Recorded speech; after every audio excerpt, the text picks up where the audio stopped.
Welcome to the 440th episode of the Jami Dulaney Plant-Based Wellness Podcast. My name is Jami Dulaney, and I'm your host. I'm a plant-based cardiologist and endurance athlete living in Southwest Florida. Welcome and thank you for listening.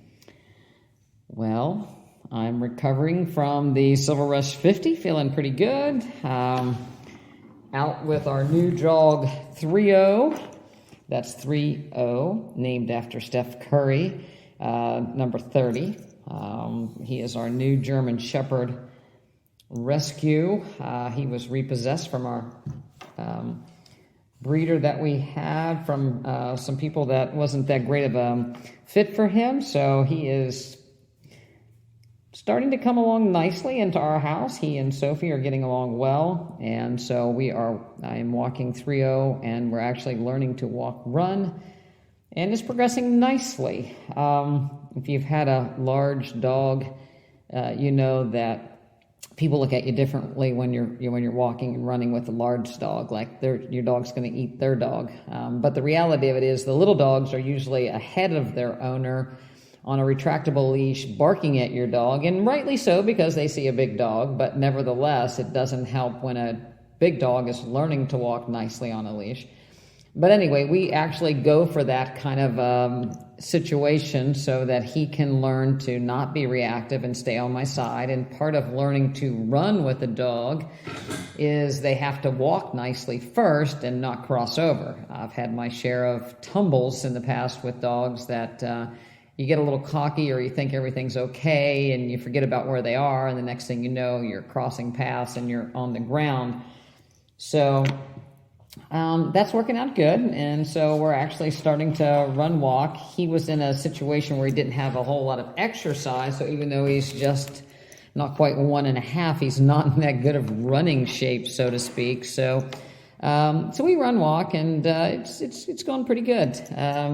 He like I said, he's starting to learn patterns and not be quite so jittery, so to speak, when he sees other dogs. It didn't take long to get over the Silver Rush 50, and past weekend we signed up for another race. We actually signed up for a 100K in Texas called the Dana Peak 100K, which 100K is 62.5 miles for those of you that don't convert metric. So that'll be in near between Waco and Austin, I believe, Waco and Dallas area. So some rocky terrain, not altitude, obviously, but something to train for. So we have our swim run in November, this 100K in October. So not too much time off before we start having to ramp up. And I think I'll get the tire back out and, get the other things going. My back is doing well. I'm continuing on the back program. So a lot of core training, especially when the horizon is to do something longer.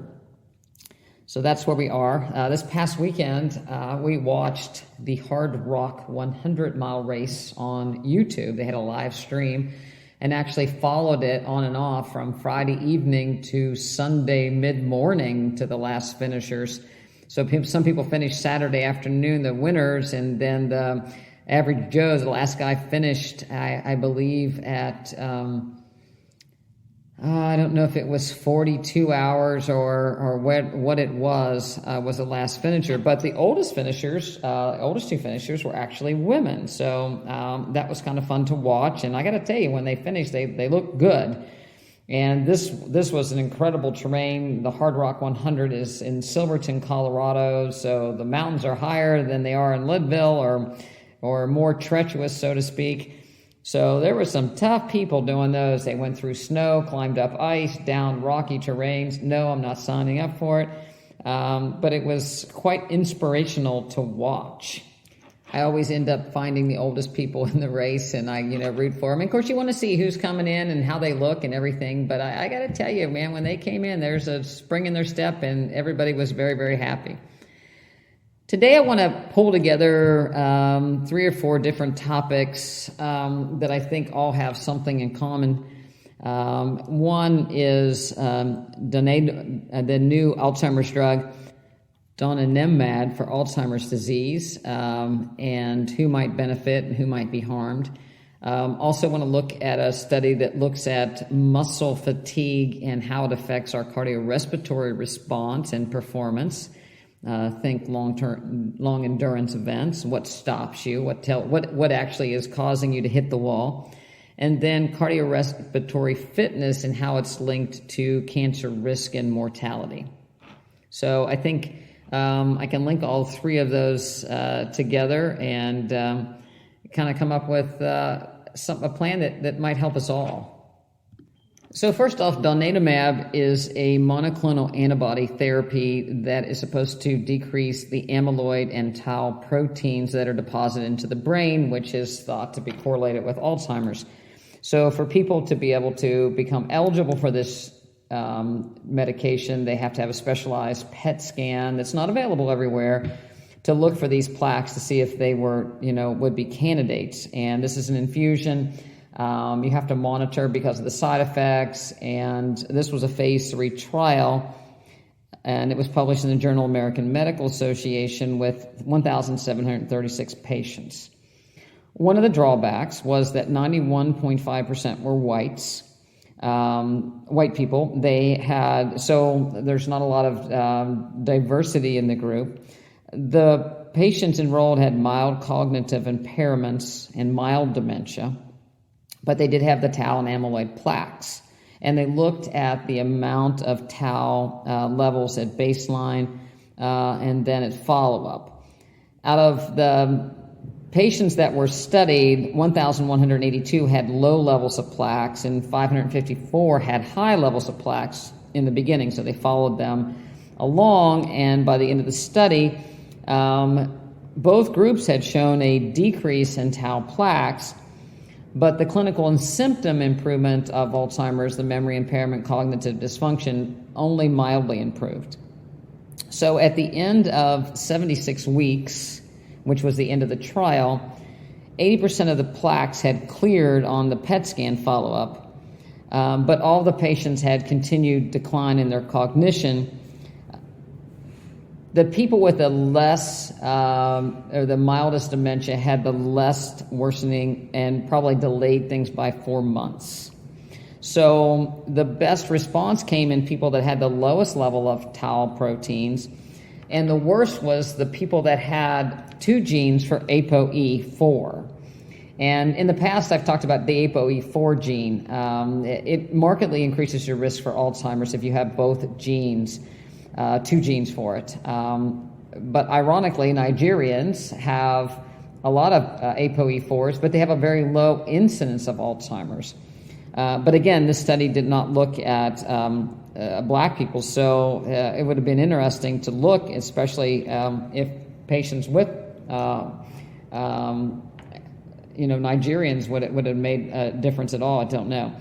The safety risks, however, for this drug are significant. There were 3 deaths from brain bleeding. There was a lot of brain swelling and ventricular size. So you have ventricles that are fluid-filled with cerebrospinal fluid in your head.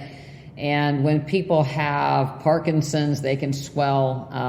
When people have abnormal gait and motor function, they can have swelling of these ventricles. So that could also be associated down the road with worsening gaits and fall risk as well. That wasn't looked at. People had abnormal images, 37% versus 15% in the group. So 37% of people actually had abnormal brain swelling or ventricular size. An increased amount, the people that had ApoE4 had worse. 40% of those people had abnormal CT scans. There were 26.8% of the people had microhemorrhages versus 12.5% in the control group. The other thing that was concerning is that 80% of the people that were screened for this study were excluded, and there's no documentation of why they were excluded and who they were and what kind of symptoms they had. And again, the other thing is you need frequent screening, a specialized MRI, so it limits the availability of this drug. One, again, it may help in people that have mild disease that are white. We don't know anything about anybody else. You'd have to be in an area where you could get these scans, which are expensive. The drug is expensive. Medicare is still fighting over whether they should reimburse it. A lot of that and what they have that are the reimbursement at this point, if you've dealt with a donut hole, is that they're going to charge retail to Medicare, and then people will be in the donut hole very quick. So that could put a lot of restraint on people's ability to be able to afford it. But again, the benefit versus risk versus cost are still very much there. Yes, it helped people, and you may say, well, if you have early disease, would it help? Perhaps. But early people are more highly functional, and you'd hate to have something bad happen to somebody that just had a little bit of cognitive impairment. So if you have somebody that's really functioning in society but has some memory loss and has tau, and you give them the drug and they bleed, that wouldn't be a very good thing. The way the study was done is kind of like with statin therapy early on, is that a lot of people were excluded, and we don't know why. We don't know anything about them. And so when statins were finally released into the general population, a lot of side effects started to show up that weren't in the study because the study was so limited in the kind of people that were actually eligible to take the drug or tolerated the drug. So we don't know why people were excluded, but we do with just about every other drug. Once it comes out, you start to see a lot more side effects. So it's something that, even though there's not much treatment for Alzheimer's, once it's diagnosed, I still would be very, very leery and cautious about getting involved with this medication.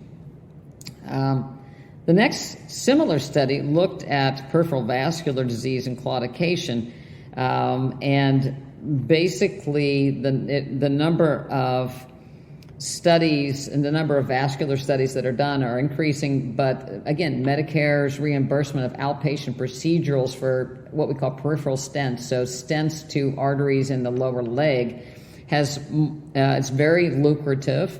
It's not been shown to extend life. It perhaps could be life-saving, limb-saving if you had a non-healing wound, but certainly no studies have shown an improvement in people that are asymptomatic. And the majority of these are done, so people may go for a physical, that annual Medicare physical, and somebody tries to feel your pulse on top of your foot or behind your ankle bone, and they can't feel it, and they send you for a vascular study.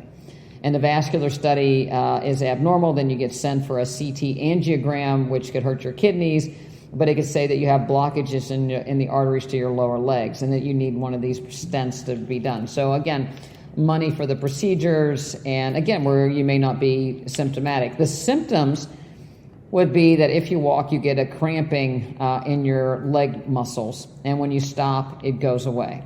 You start, it comes back, it goes away. And then it progresses just like angina in the heart, that it starts to occur at rest. When things occur at rest, as well as exertion, not instead of, but as well as exertion, then that seems to be a progression of disease. So those will be symptomatic people. But if you don't have any symptoms, but you just have an abnormal test and you get sent for one of these stents, there's certainly a risk of, again, kidney failure from the CT scans because of dye or worsening kidney function, loss of limb because of the stent being, a clot going distally, so you could lose your toe, your foot, or worsening function because you have a little artery and you're putting a stent in. If it's not deployed right or it doesn't sit well, then it can make things worse. And then now you do have symptoms. And of course, you're going to need to be on blood thinner if you have a stent put in because you have to keep the stent from clotting.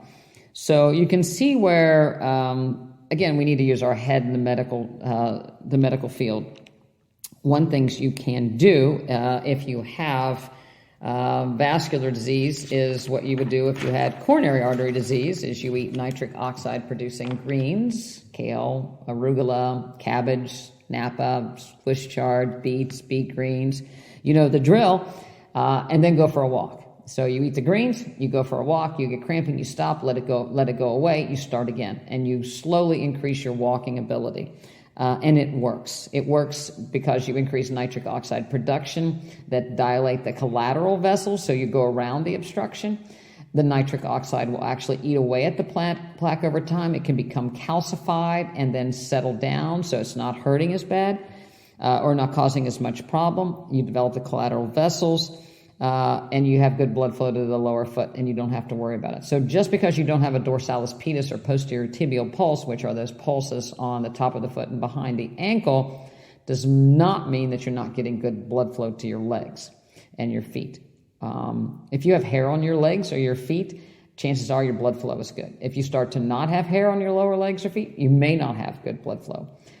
If you have hair on your legs and your feet, you should go walk and run. If you don't have hair on your legs, you should really go walk and run. So walking is actually the best thing you can do for this. Biking, not quite as much. You don't get quite as much blood flow, but get walking. The next study that I wanted to talk about was looking at muscle fatigue and cardiorespiratory failure. Cardiorespiratory fatigue, not failure.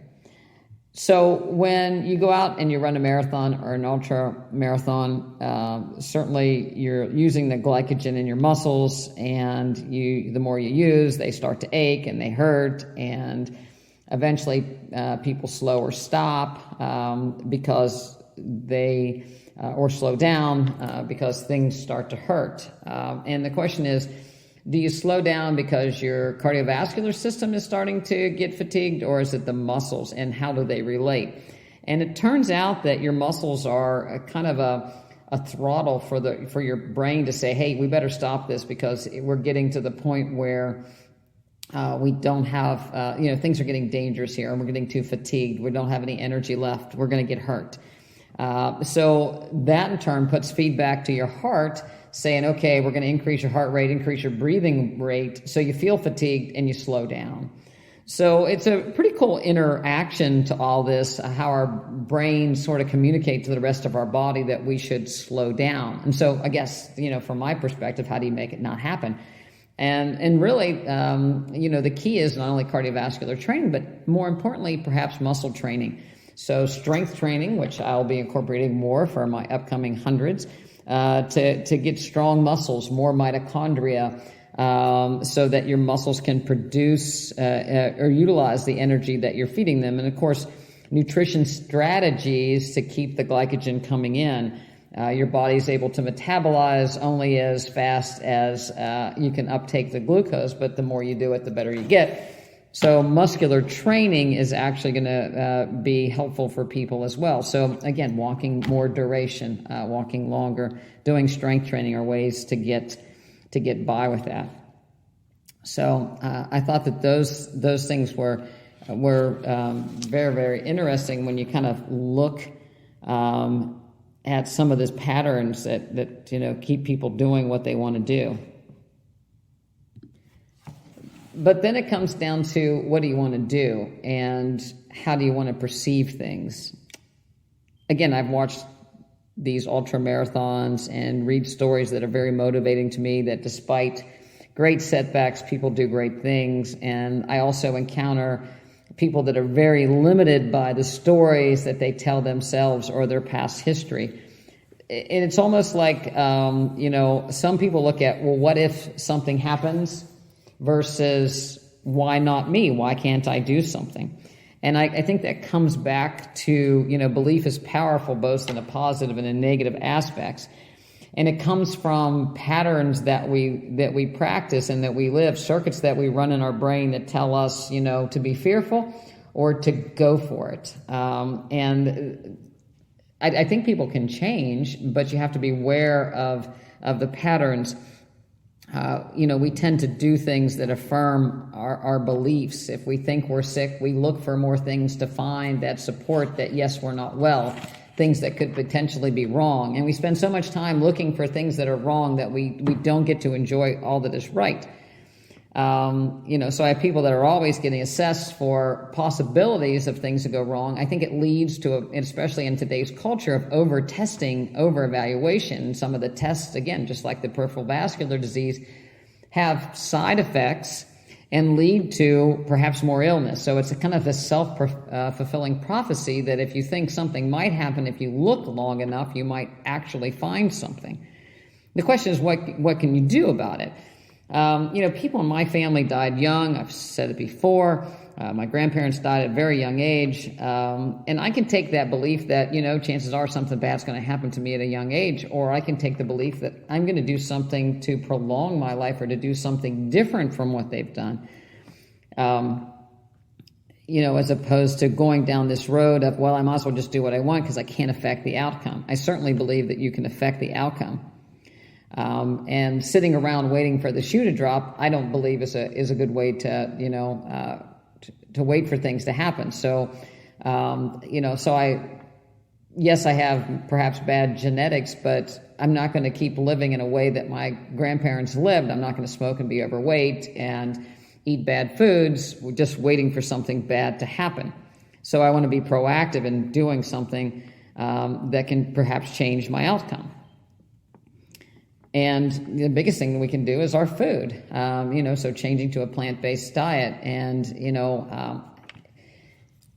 I get I'm 90% there, or I'm 66% there, or I'm 70% there. But it's, what outcome do you want? Do you want to be in control? Then you have to be dedicated to using that food as medicine. It's a short-acting medicine. It's not one that lasts for 24 hours, so that you have to be conscious of it all day long to get what you want, to be doing it. The other thing is to keep strong physically, I guess going back to the nutrition one, obviously taking charge of your food. It's not what your wife makes or your husband makes. It's not what the person in the restaurant makes. It's you're in charge of what goes into your food. And assessing your progress. What metrics do you have to be able to assess? Are you losing weight at the speed that you want to? Is your cholesterol coming down at the speed you want to? Is your fitness going up like you want to? Test yourself. Test yourself with those metrics. Test yourself physically. Can I lift more than I did before? Can I walk longer or faster? Have a route? Can I get this far?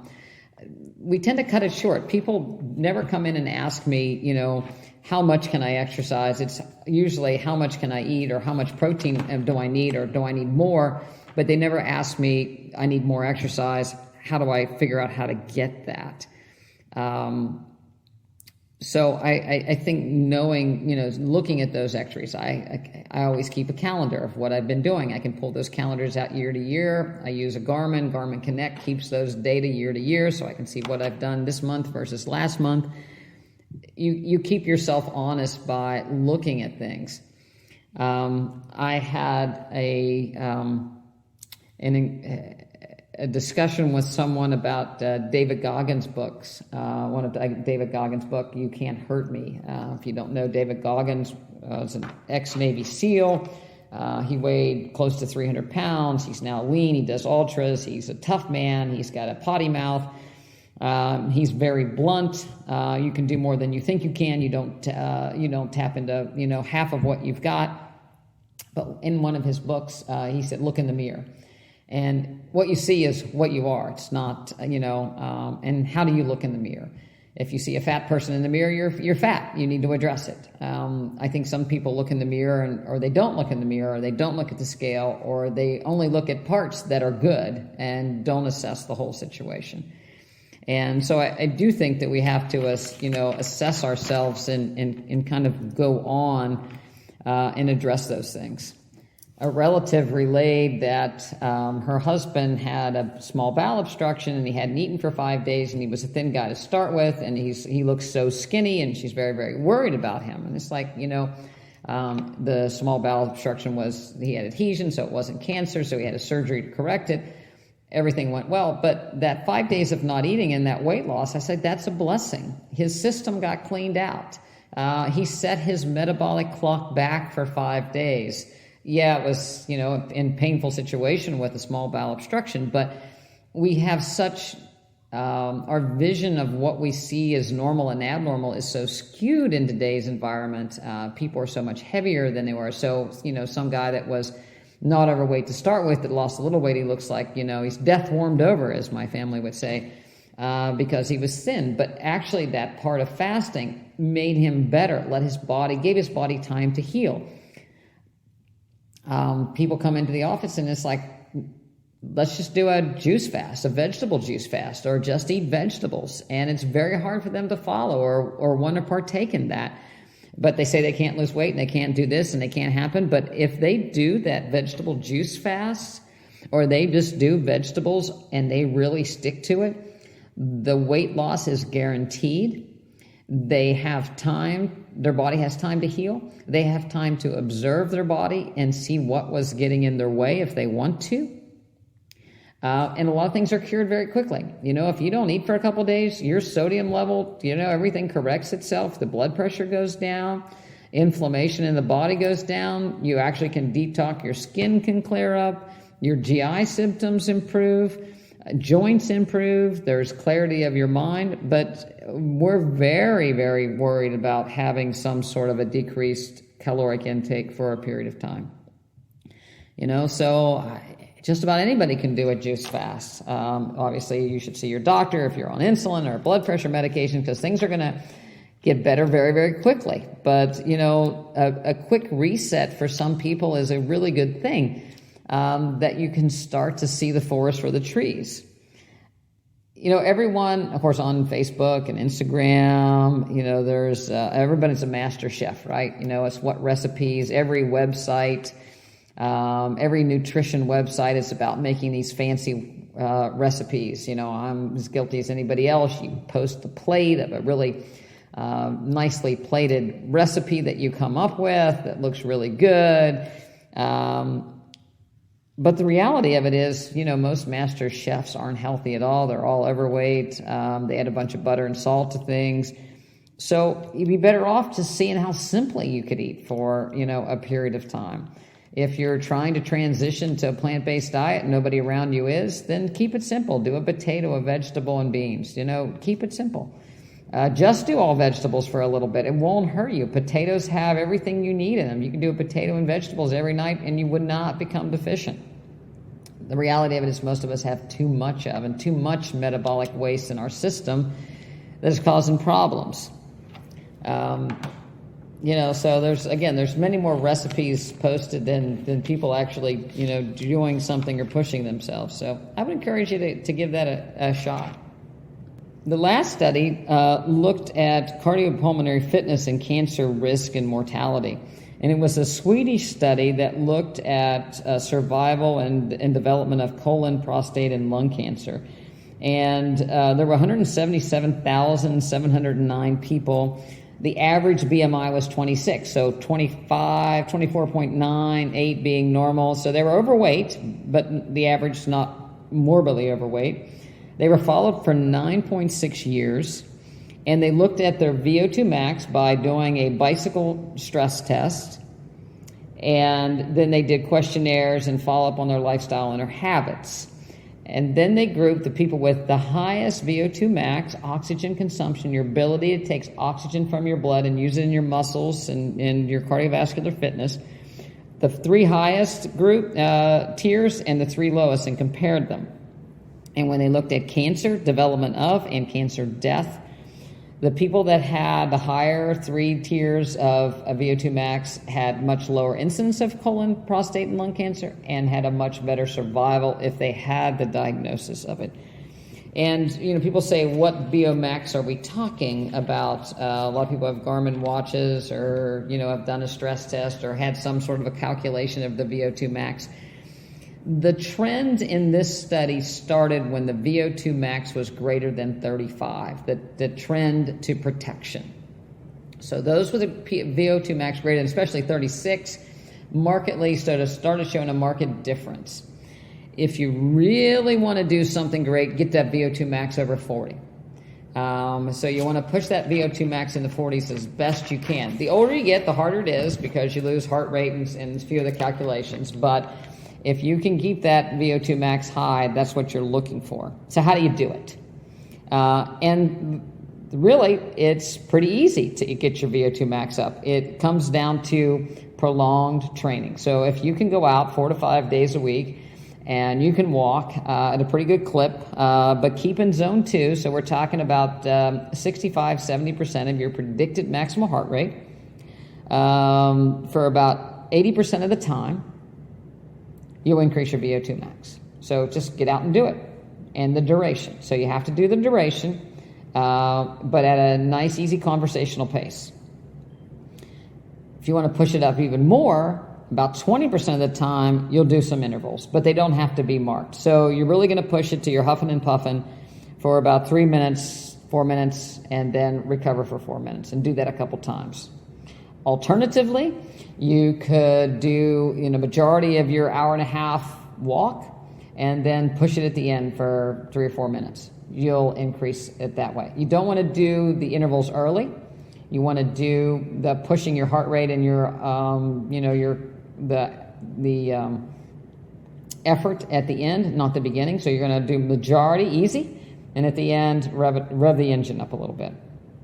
There was an older guy that ran ultras well into his 70s, and he said he used to always rev the engine on the way in. So the last a couple minutes, 4 or 5 minutes of your exercise, then you increase what you're doing.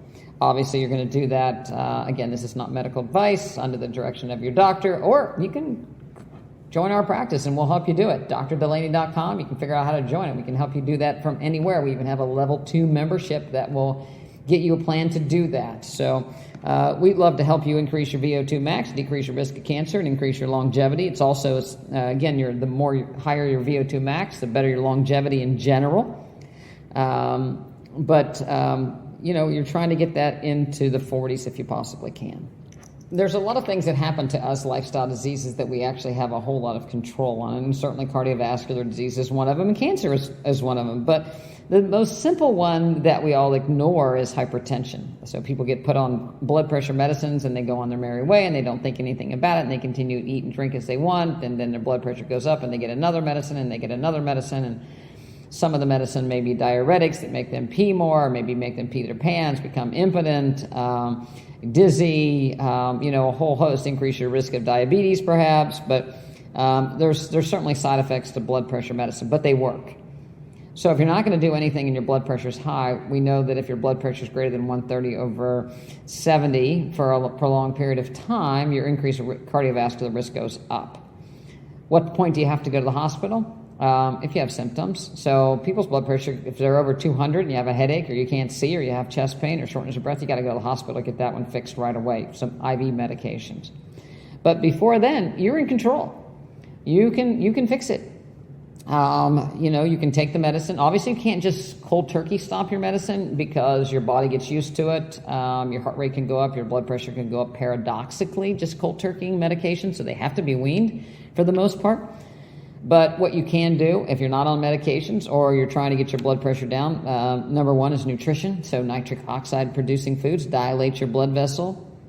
Not doing oils that cause inflammation and blood vessel constriction. Keeping your sodium low, less than 1,500 milligrams a day. Some people might get away with a little bit more salt when they go out. If they're very hydrated before, it seems to be less of a factor than if they go out and they eat salt and then they try to hydrate after. Weight, the bigger you are, the harder it is for your heart to pump, so the blood vessels start to constrict to get blood flow to them. Sleep apnea, which is often corrected with weight loss, so your blood pressure often goes up with sleep apnea as well. Breathing, again, it becomes part of that. If you breathe diaphragmatically, so with your diaphragm, you stimulate the vagal nerve that slows your blood pressure down, slows your heart rate down. So if you get yourself all in a tiz, it's going to make your blood pressure go high for a lot of people. Some people have more sympathetic tone, more adrenaline with getting nervous than other people do. And exercise. When you exercise, it's normal for your blood pressure to go up. If you do a stress test and your blood pressure may very well go to 200 systolic during it. If it goes over 220, we consider that an abnormal blood pressure response. So you can see we'll drive your blood pressure up when you exercise. The beauty of exercise is when you stop, your blood pressure comes down and stays down for a prolonged period of time, and you decrease inflammation in your blood vessels. So exercise is an extremely important event if you have high blood pressure and you want to get it down. And normalizing your body mass. So breathing, nutrition, hydration, getting your weight under control, exercising. So that's really the key to getting blood pressure under control. Some people it takes longer than others. If you've got a lot of vascular disease, if old habits die hard, it takes a while. Blood pressure cuffs aren't always accurate. Sometimes they overread by 30 points. So check it with a manual cuff with your doctor. Sometimes repeatedly taking it starts to drive people's blood pressure up because they become so nervous. So taking the time out, doing some breath work, meditation, or desensitizing yourself to taking your blood pressure so that it's not such a all or nothing event that drives your blood pressure. So those are a few tips to decrease your lifestyle events. Take away, stay strong, exercise, eat right. That's a surprise, right? Anybody knows it. Everybody knows it. It's just a matter of doing it. So do it one step at a time. Again, if you'd like to hear more about our practice, go to drdulaney.com, DoctorDulaney. You can email me at Jami, Jami, at drdulaney.com. Have a nice evening.